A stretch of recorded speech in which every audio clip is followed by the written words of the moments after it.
기도하겠습니다.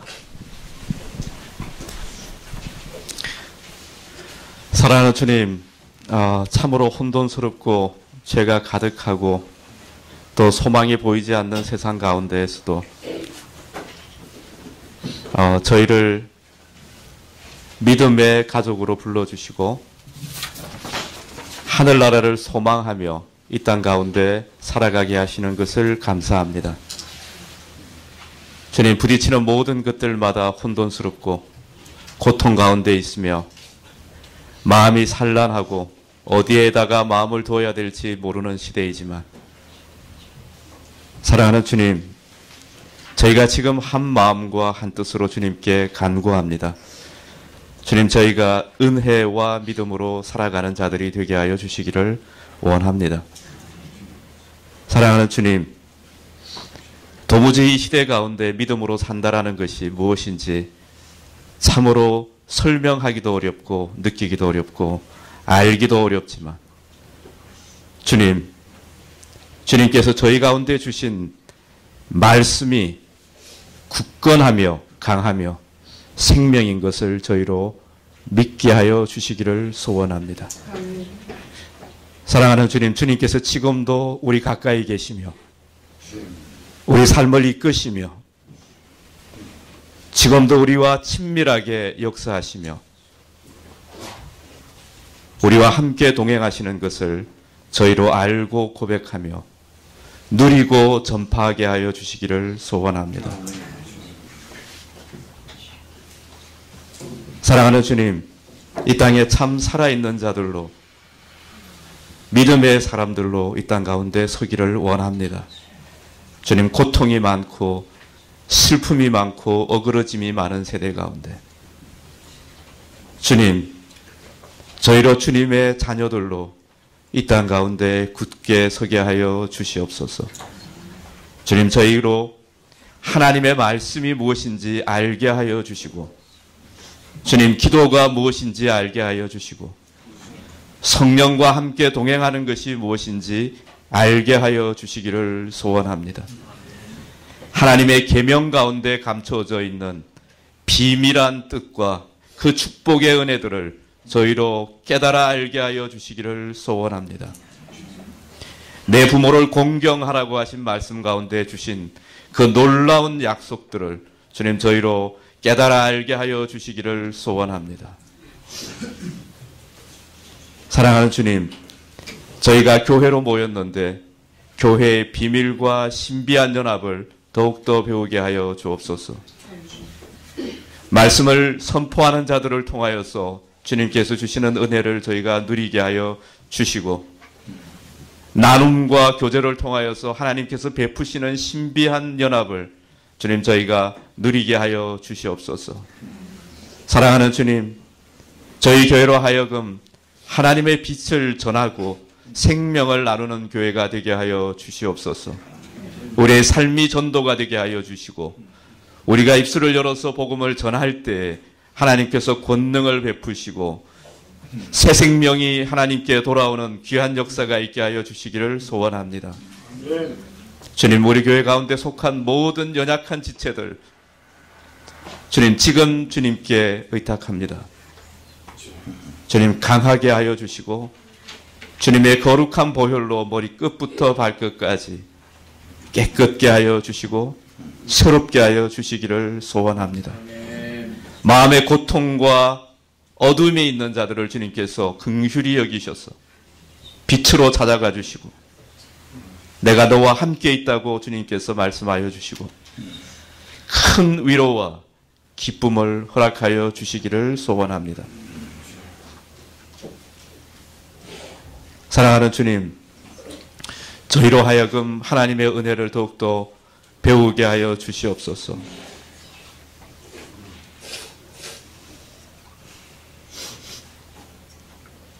주님, 참 믿는 자로 이 땅 가운데 살아갈 수 있도록 주님께서 허락하여 주시기를 소원합니다. 주님, 저희가 예배로 모일 때 우리 가운데 주님께서 함께 하여 주시고 지혜와 계시의 영을 허락하셔서 주시는 말씀을 깨닫게 하여 주시기를 소원합니다. 주님, 저희가 함께 예배로 나아갈 때 주님과 신비한 연합이 우리 가운데 일어나게 하셔서 모든 연약한 것들이 새로워지고 우리 마음에 있는 모든 무거운 짐들이 주님 앞에 놓일 수 있도록 인도하여 주시기를 소원합니다. 주님, 예배의 마지막까지 주님께서 저희와 함께하여 주시옵소서. 예수 그리스도의 이름으로 기도합니다.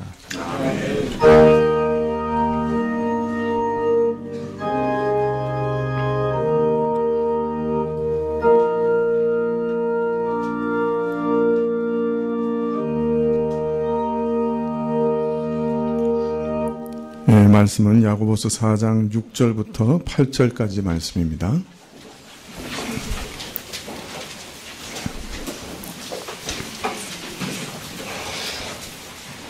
야고보서 4장 6절부터 8절까지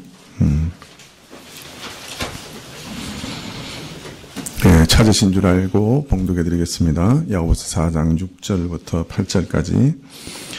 그러나 더욱 큰 은혜를 주시나니 그러므로 일러스되 하나님이 교만한 자를 물리치시고 겸손한 자에게 은혜를 주신다 하였느니라. 그런즉 너희는 하나님께 순복할지어다 마귀를 대적하라. 그리하면 너희를 피하리라. 하나님을 가까이 하라. 그리하면 너희를 가까이 하시리라.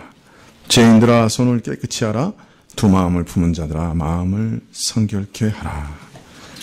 네.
우리는 계속해서 야고보가 겸손에 대해서 말씀하시는 것들을 살펴보고 있습니다. 왜 이렇게 겸손을 중요시 여기시는가?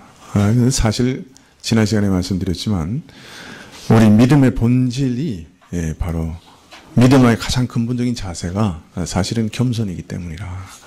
믿음 안에 있는 믿음이라는 게 뭐냐 할 때 우리가 취해야 할 가장 근본적인 자세는 겸손에서 시작하는 것입니다. 그래서 교만한 자를 물리치시고 겸손한 자에게 은혜를 주신다는 약속은 하나님의 항상 있는 가장 큰 원칙이신 것이죠. 또 이것은 그 어떤 것보다도 더 크신 은혜라. 그렇게 야고보는 말합니다.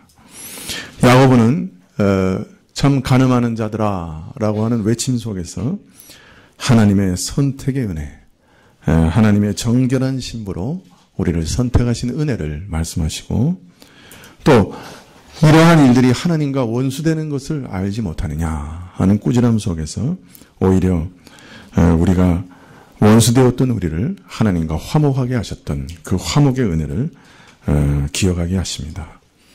그리고 성령께서 시기나게까지 우리 안에서 시기하시기까지 하신다 하시는 말씀을 통해서 성령께서 우리 안에 내주하셔서 우리 안에 있는 악한 정욕과 참 치열하게 싸우시는 그런 은혜에 대해서 또한 가르치셨습니다. 자, 이런 모든 은혜에 대해서 말씀하신 후에 그런데 이 모든 은혜보다 바로 교만한 자를 물리치시고 겸손한 자에게 은혜를 주신다는 이 약속이 더 큰 은혜라 그렇게 말씀하고 있습니다. 왜 겸손한 자에게 은혜를 베푸신다는 약속이 이 모든 은혜보다도 더 크냐? 먼저 말씀드리기를 첫째는 성령께서 우리 안에 시기하시기까지 싸우시는 그 은혜, 성령의 인도하심, 성령의 감동하시고 우리를 주관하시는 그런 은혜도 내가 그 은혜 가운데서 그 은혜를 누리기 위해서는 바로 겸손, 그것이 필요하기 때문이라. 겸손이 성령의 인도하심을 받는 유일한 길이라. 그래서 내가 낮아지고 내가 부패하고 내가 무지하고 내 생각이 틀렸고 내가 악하다 하는 것을 깊이 참으로 깨닫고 낮아져서 성령이 아니시면 하나님이 기뻐하시는 선을 도무지 할 수 없다. 하나님을 사랑하고 이웃을 사랑하는 그 영적 선을 도무지 수행할 수 없다 하는 그런 처절한 자기 부인 안에 겸손하게 성령의 인도하심을 구할 때만 성령을 따라 사는 삶이 가능해지기 때문에 성령의 은혜를 받는 유일한 통로가 겸손이기 때문에 더 큰 은혜라. 겸손을 내가 얻는 것이 더 큰 은혜라. 지난 시간에는 왜 겸손이 더 큰 은혜냐 두 번째 이유에 대해 말씀하시기를 영적인 전쟁에 있어서도 우리가 승리할 수 있는 유일한 길은 오직 하나님 앞에 겸손하게 순복하는 길밖에 없기 때문이라. 내 의지, 내 뜻, 내가 원하는 원함, 내 선택의 권한까지 다 내려놓고, 그러니까 순복한다는 말이 그런 말이라고 말씀드렸죠. 그것까지 내려놓고 하나님 앞에 겸손하게 엎드리고 마귀에 대해서는 지속적으로 저항하는 그런 방법만이 마귀와 악한 영들과 더불어 싸우는 영적 전쟁에서 승리하는 유일한 방식이라. 하나님 외에는 이러한 영적 전쟁에서 승리케 하시는 분이 없기 때문에 오직 하나님만을 의지하고 그 앞에서 내 모든 것들을 내려놓으며 하나님만 바라며 견고하게 서 있을 때 마귀는 우리로부터 떠나가게 되어 있다. 그렇게 말씀을 드렸습니다. 자, 오늘은 겸손이 왜 더 큰 은혜냐 세 번째 이유에 대해서 말씀드리고자 합니다. 8절에 왜 겸손이 이 모든 것보다 더 큰 은혜냐 그것에 대해서 말씀하시기를 하나님을 가까이 하라 그러면 너희를 가까이 하시리라.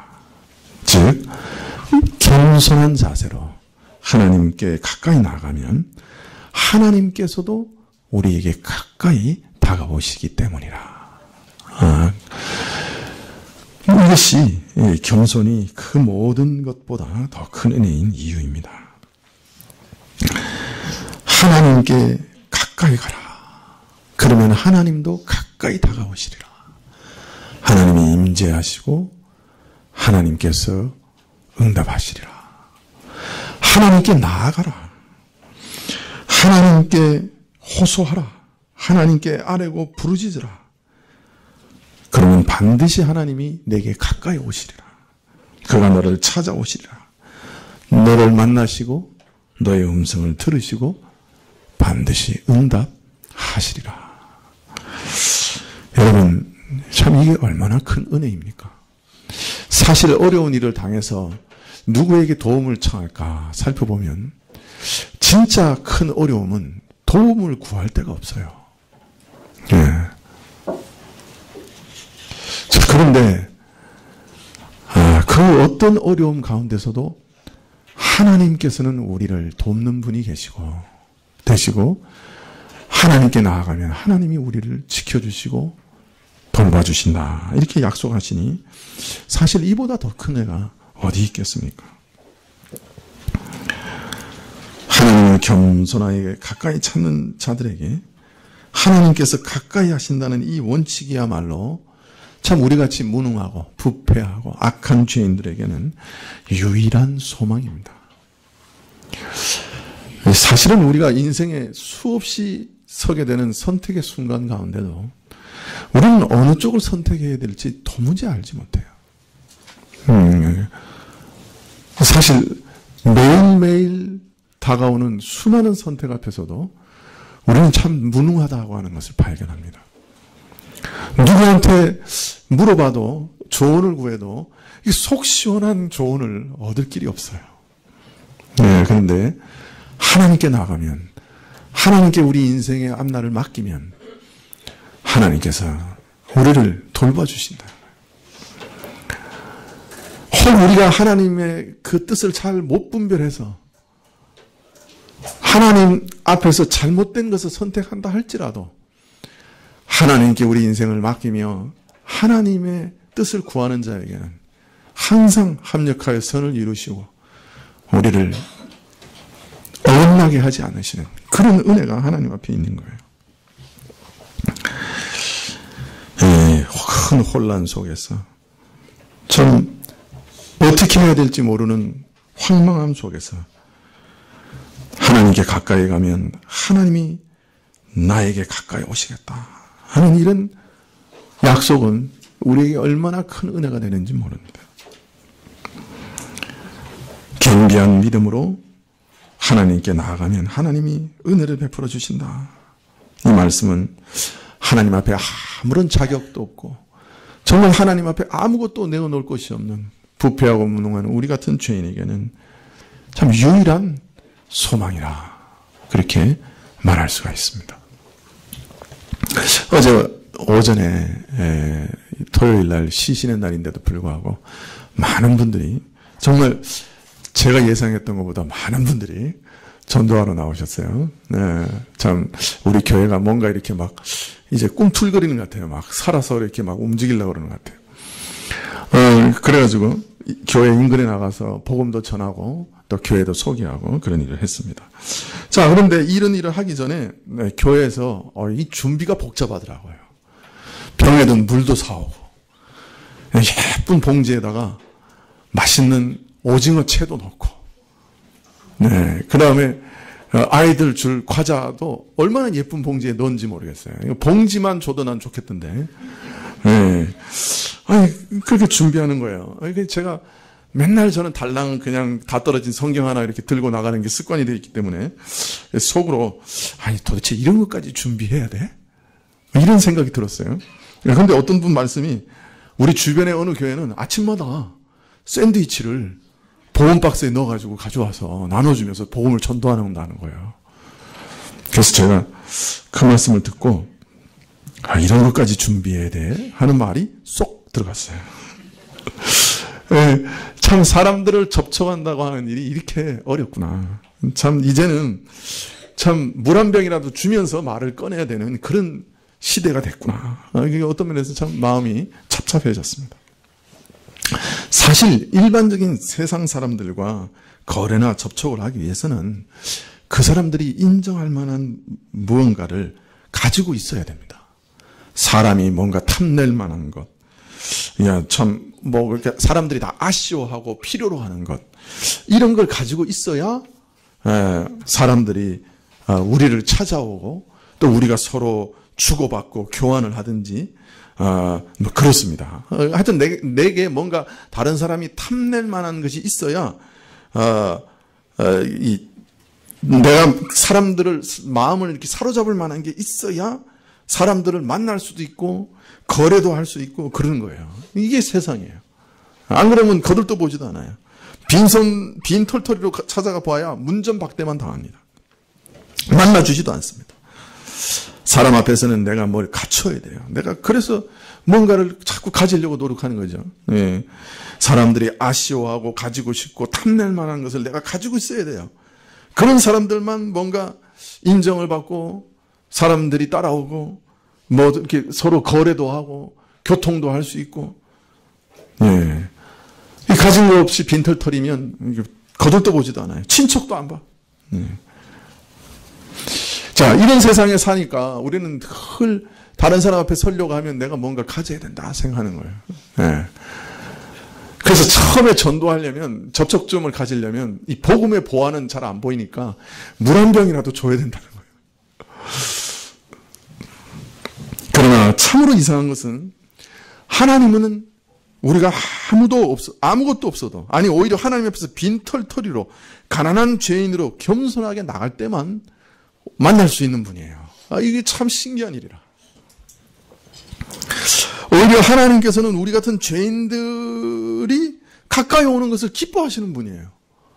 그래서 이 빈털터리로 오는 것을 기뻐하세요. 그래서 그런 사람을 은혜를 베푸시는 거예요. 그럼 다른 조건이 없어요. 가까이 나와라. 그럼 내가 너에게 가까이 가겠다. 이게 하나님의 약속이에요. 근데 문제는 아무리 하나님께서 성경에서 이렇게 약속하시고 또 약속하시고 그냥 나와라. 가난한 자가 복이 있다. 천국이 저희 것이다. 막 이렇게 얘기해도 우리는 안 믿어요. 왜냐하면 우리 삶 속에서는 그런 일을 본 적이 없거든.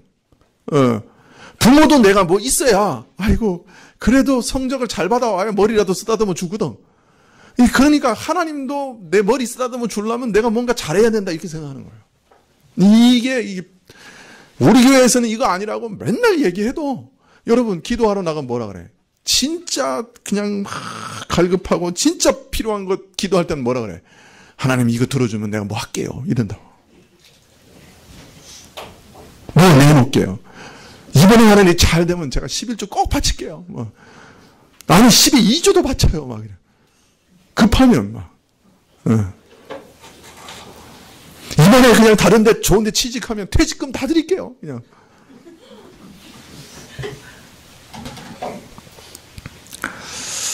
우리는 기도의 응답을 받으려면 하나님께 무언가를 내어놓아야 된다고 하는 뿌리 깊은 생각을 갖고 있어요.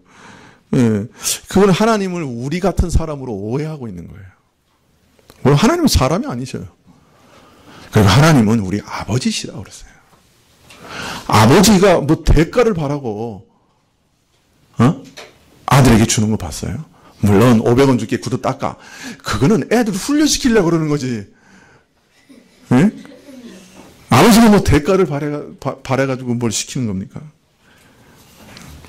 아빠가 500원 줄게 구두 닦으라 그래? 아니지. 엄마가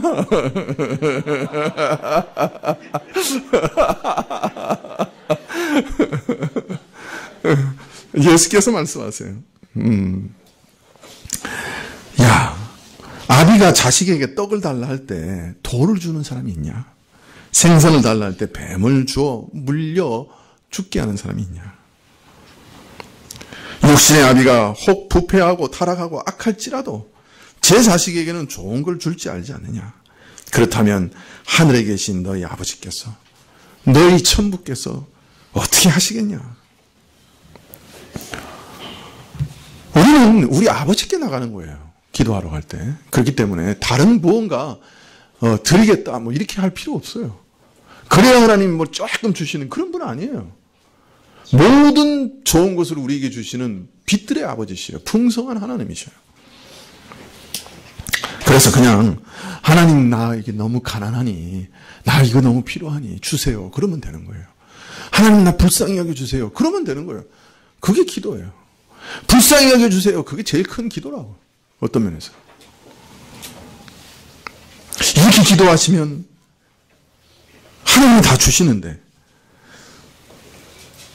참 자꾸 하나님 내가 이만큼 줄 테니 내가 이만큼 손해볼 테니까 하나님 더 큰 것 주세요. 이렇게 기도하는 것은 아직 우리가 하나님이 선하신 내 아버지다 하는 것에 대한 온전한 인식과 믿음이 없다는 거예요. 하나님 앞에 나가서 우리는 기도해야 돼요.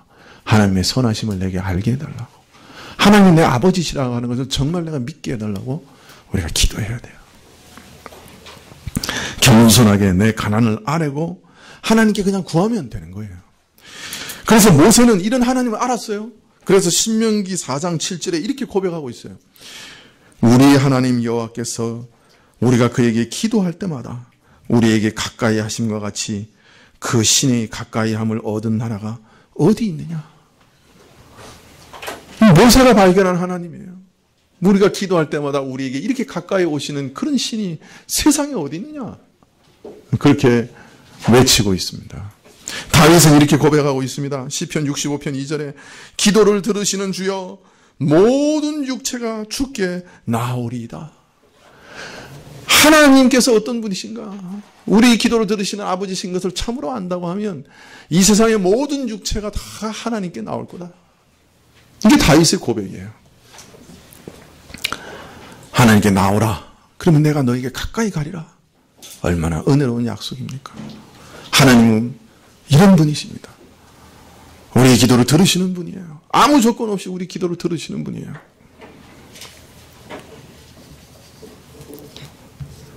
자, 그런데 오늘 야고보서에서 하나님을 가까이 하라. 그러면 너희를 가까이 하시라. 이런 말씀 속에는 가난한 우리들의 기도를 들어주신다 하는 이런 은혜의 약속도 있지만 더해서 사실은 여기에는 하나님의 매우 인격적인 아주 친절한 초대가 거기 함께 들어 있습니다. 내게 가까이 오라 하는 하나님의 인격적인 초대가 거기 들어 있는 거예요. 하나님께서 우리를 로봇으로 만들지 않으셨어요. 많은 사람들이 자꾸 착각하는 것이 그거예요. 하나님은 항상 우리를 인격적으로 대우하시기를 원하세요. 여러분, 선악과를 왜 만드신 거예요, 하나님이? 우리를 인격으로 만드신 이 위에서 어떤 면에서 선악과가 있는 거예요. 하나님께서 우리를 만드실 때 스위치를 딱 누우면 찬양하라, 찬양하라 이런 로봇으로 안 만드셨어요.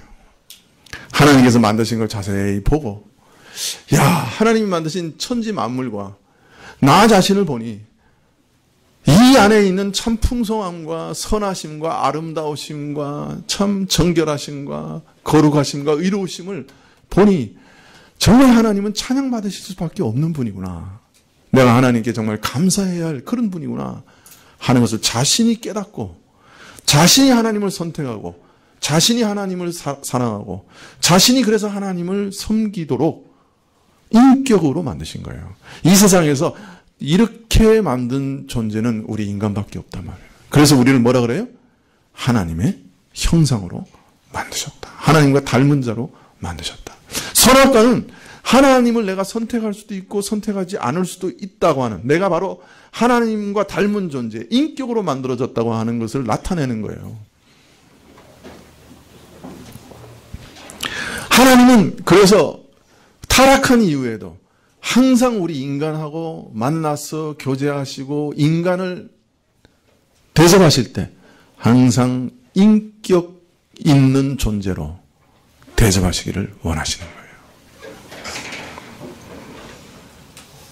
그래서 우리를 인격자로 그의 교제에 초대하고 계시는 거예요. 여러분, 교회에서 제일 많이 듣는 설교가 뭡니까? 우리 교회에서도. 기도하라는 설교 아닌가요? 아니에요?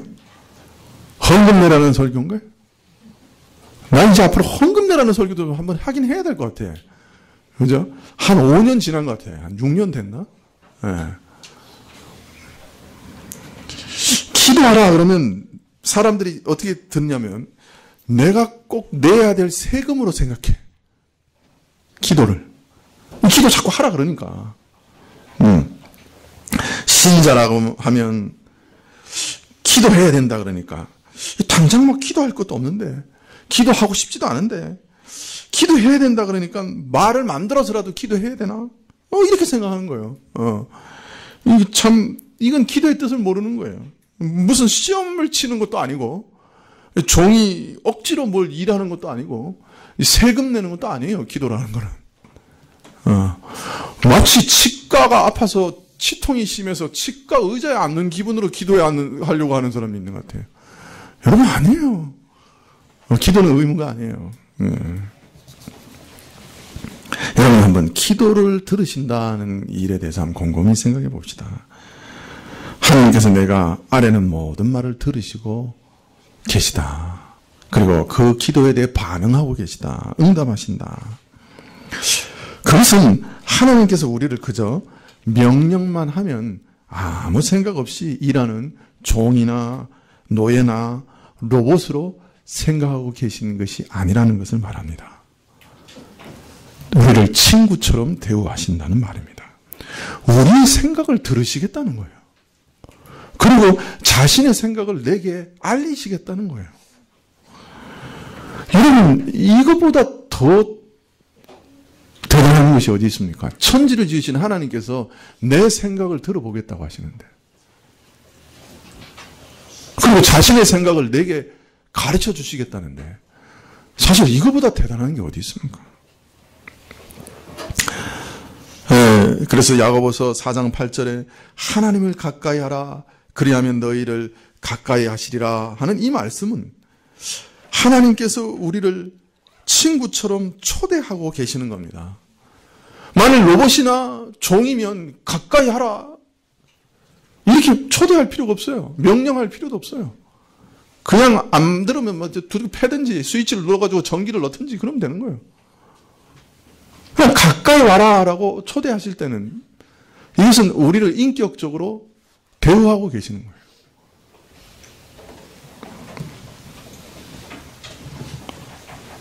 그래서 가까이 나오라 하는 것이 명령이시긴 하지만 그러나 이거는 노예나 종에게 명령하시는 게 아니라 친구에게 권하시는 겁니다.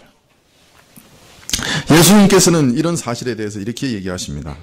요한복음 15장 15절을 한번 찾아보실까요? 네.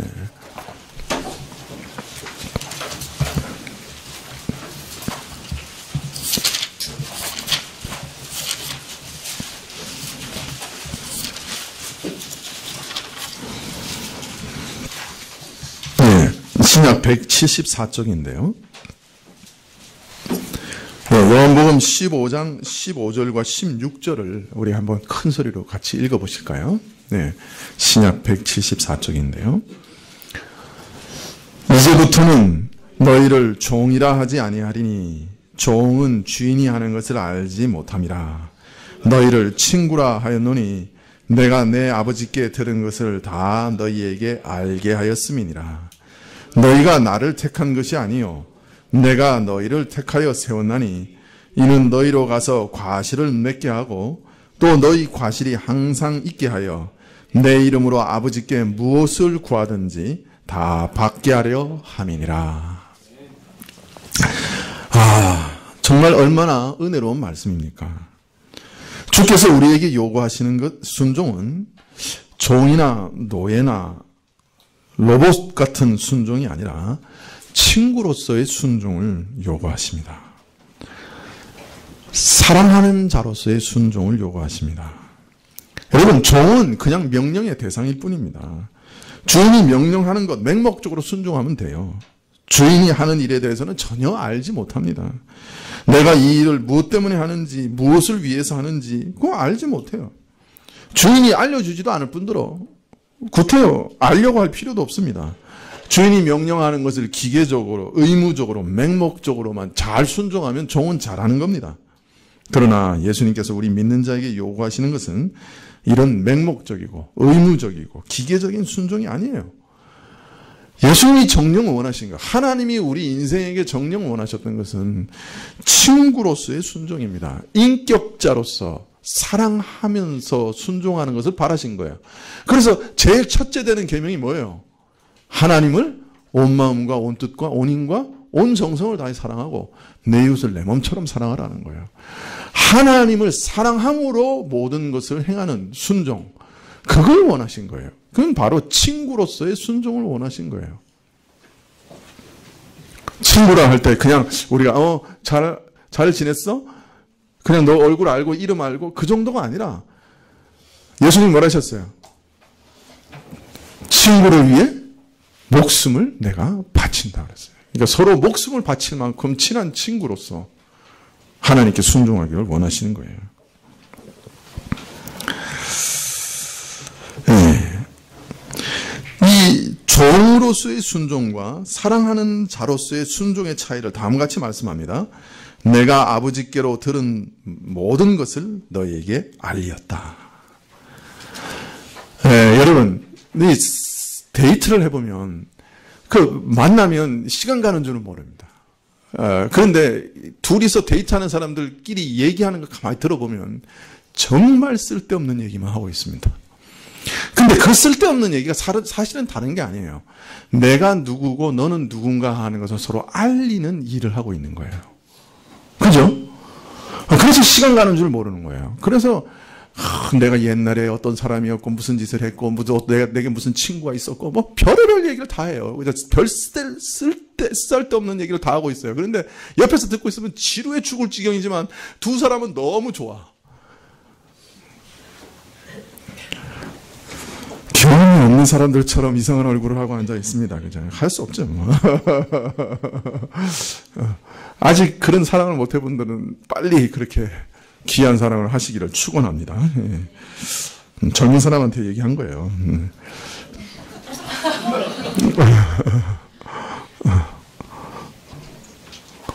자, 그런데 사랑이라는 특성은 서로를 알아가는 것이 서로의 특성입니다. 이게 가장 큰 특징 중에 하나예요. 그래서 서로를 나누려고 해요. 알리고, 그래서 기쁨과 슬픔도 함께 나누려고 합니다. 내 생각과 내 뜻을 상대방에게 알리려고 합니다.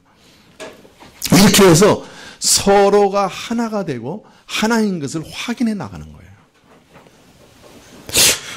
자, 예수님께서 우리를 주인의 명령에 맹목적으로 순종하는 노예나 종으로 취급하지 않기를 원하시고 로봇의 기계적인 순종을 원치 않으셨습니다.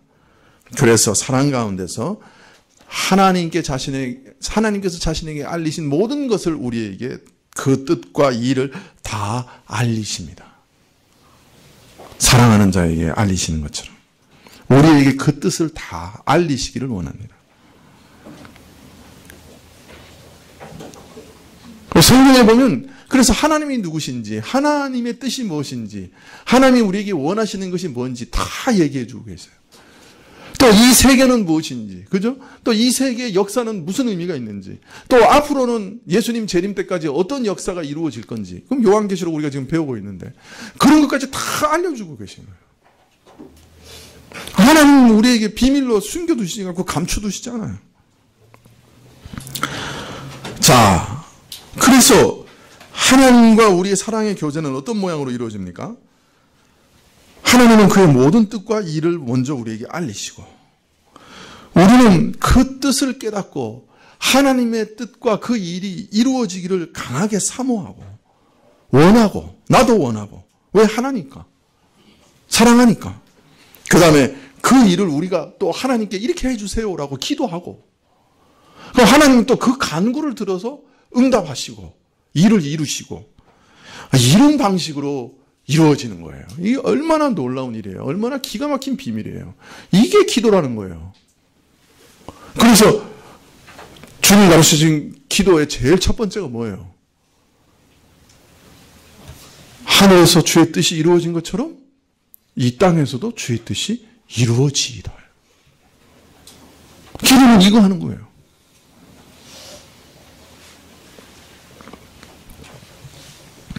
기도라고 하라는 말을 마치 하나님께 매일매일 나가서 뭐 일수 떼듯이 뭐 이자 갚으라, 뭐 세금 내라, 이렇게 생각하는 사람들이 있어요.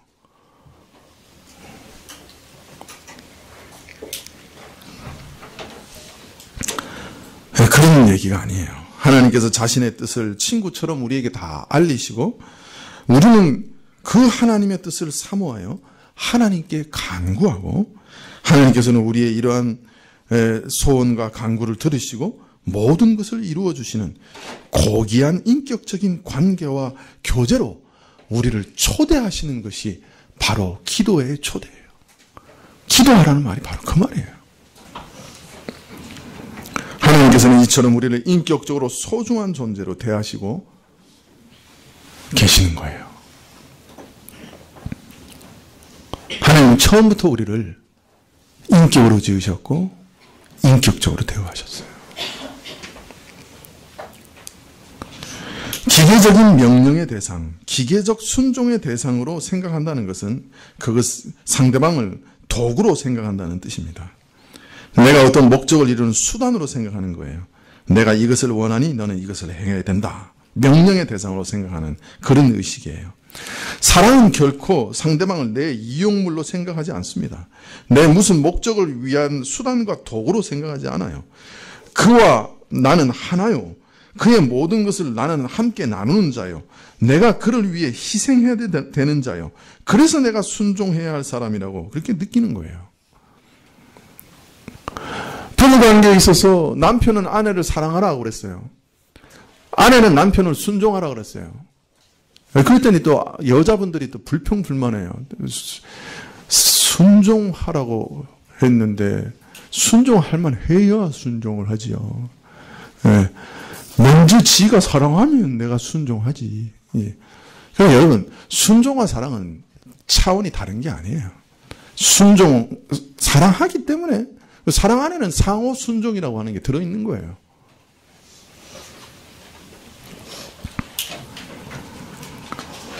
주께서 죄인을 그 친구로 삼으셨다.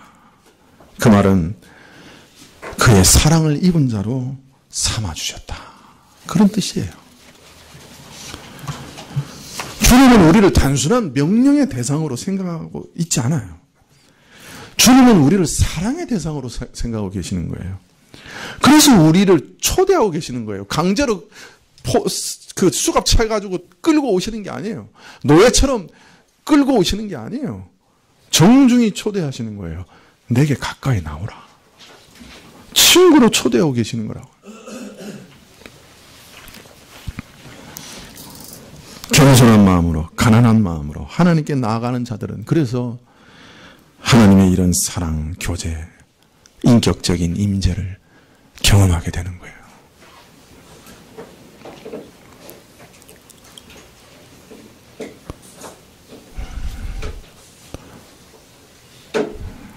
저희 교회에서 매일 성경을 인쇄해서 나눠드리고 있어요. 이건 의무적으로 성경을 하루에 일정한 분량이라도 읽으라 그런 말이 아니에요. 하루에 한 번이라도 조용한 시간을 내서 하나님과 이런 사랑의 교제를 나누고 말씀 속에서 하나님의 뜻을 발견하고 하나님의 소원이 내 소원이 되고 하나님께 기도하는 시간을 가지라 그 말이에요. 즉 하나님께 가까이 나아가라. 하루에 한 번이라도 가까이 나아가 하나님의 임재를 체험하라. 그런 뜻으로 나눠드리는 거예요. 네, 블로그에도 매주 올려드리고 있으니까 그거 하는데 시계 딱 재보세요. 7분 걸려요. 휙 안 읽고 자세히 읽고 기도해도 7분이면 돼요. 7분이면 하나님의 임재하심 가운데 들어갈 수 있어요. 이거 꼭 무슨 광고 같다. 여러분, 하나님 앞에서 7분을 못 내요? 사랑하는 자라고 하면 70분, 700분이라도 낼 거예요. 그죠? 오늘 다 가져가세요. 네. 여러분, 주일마다 예배드리고 수요일날, 금요일날 기도해야 하고 새벽 기도하고 왜 이렇게 모이고 말씀 듣고 기도합니까?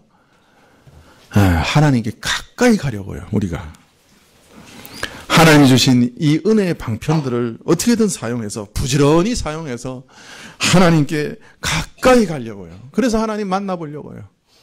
하나님의 임재를 체험하려고요. 여러분, 하나님이 여러분이 우리에게 주신 이 은혜의 방편들을 부지런히 사용합시다. 은혜를 받는 통로를 부지런히 사용합시다. 그래서 하나님을 알고 하나님께 가까이 나아갑시다. 그것이 하나님이 우리에게 주시는 최고의 복입니다.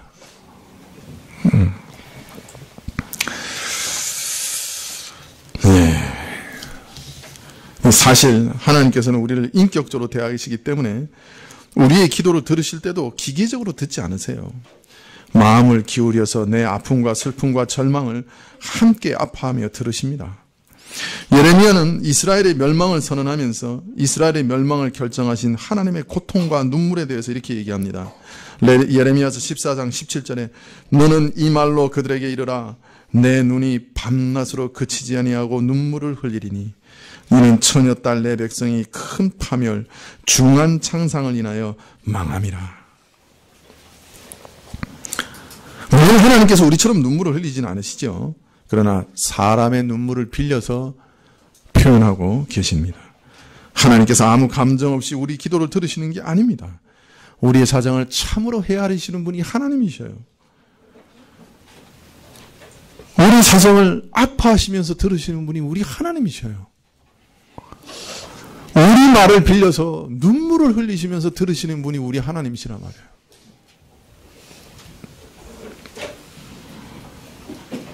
그래서 예수님께서 어떤 분이시냐? 우리 연약함을 채울하시는 깊이 경험하시고 같이 아파하시는 대제사장이시다. 이렇게 히브리서에서 우리에게 알리고 있습니다.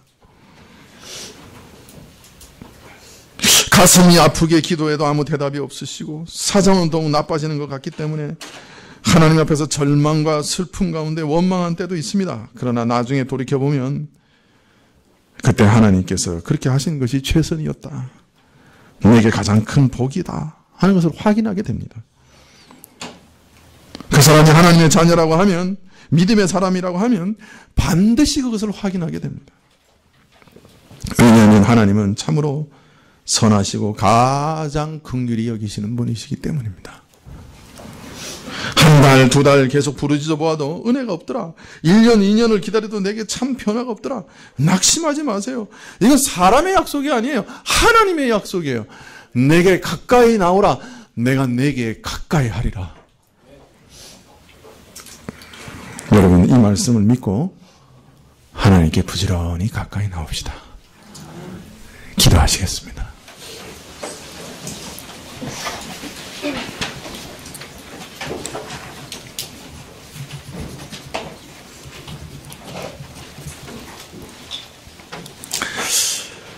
주여, 기도 가운데 지치고 낙담한 자들을 주님께서 붙들어 주십시오. 에녹에게 주셨던 믿음을 다시금 우리에게도 주십시오. 믿음이 없는 자는 기쁘시게 못하나니 하나님께 나아가는 자는 반드시 그가 계신 것과 또한 그가 자기를 찾는 자들에게 상 주시는 이심을 믿어야 할지니라. 주여, 우리에게 이런 믿음 주시옵소서. 우리가 하나님을 찾으면 가까이 하면 하나님께서 결코 우리를 외면하지 않으시라. 하나님께 간절히 찾는 그 일은, 하나님을 간절히 찾는 그 일은 결코 헛되이 끝나지 않을 것이라.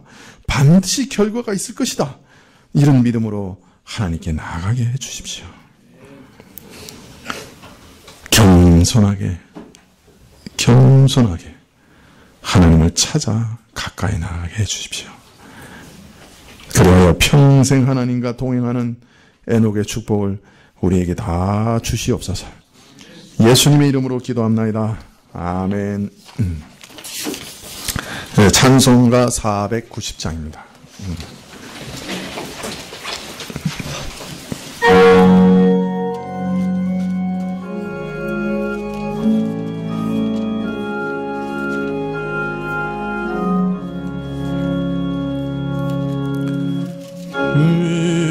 위하신 주여 날 붙드사 주께로 날마다 더 가까이 저 하늘 나라 나 올라가 구주의 품 안에 늘 안기어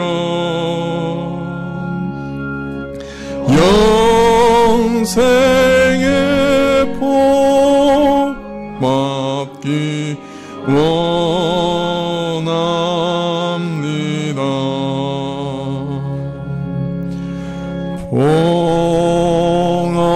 봉헌할 물건 나 없어도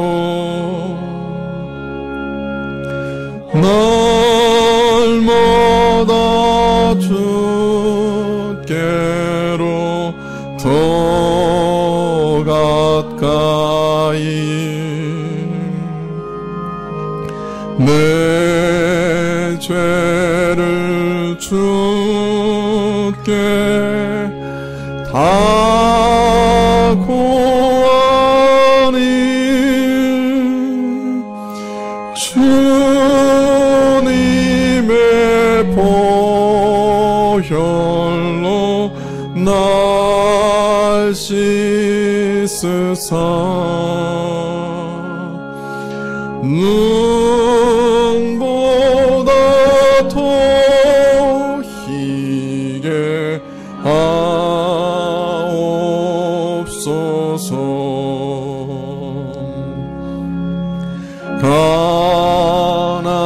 간악한 마귀 날 꾀어도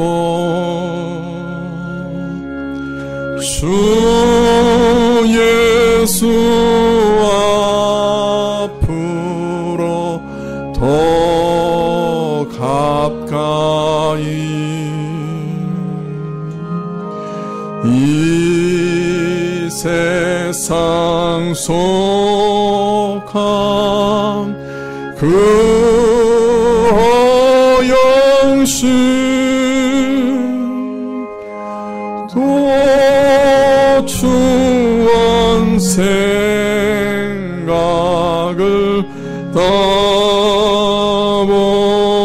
따버리니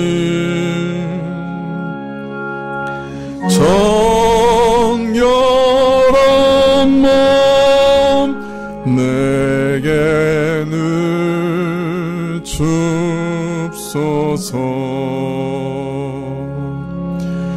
이 세상 내가 살 동안에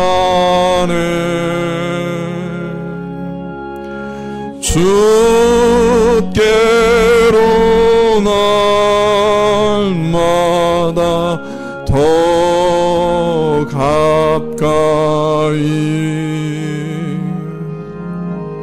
저 배는 천국 나 들어가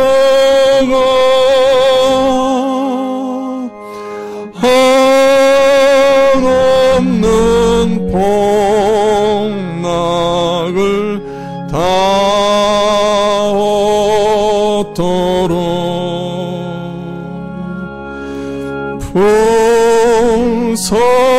풍성한 은혜를 비나이다.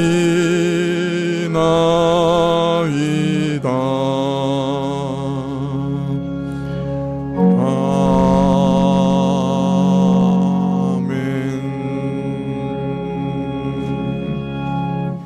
기도하겠습니다.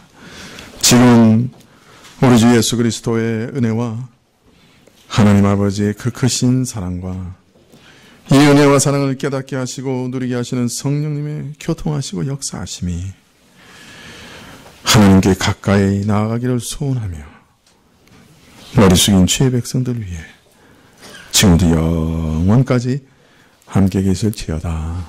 아멘.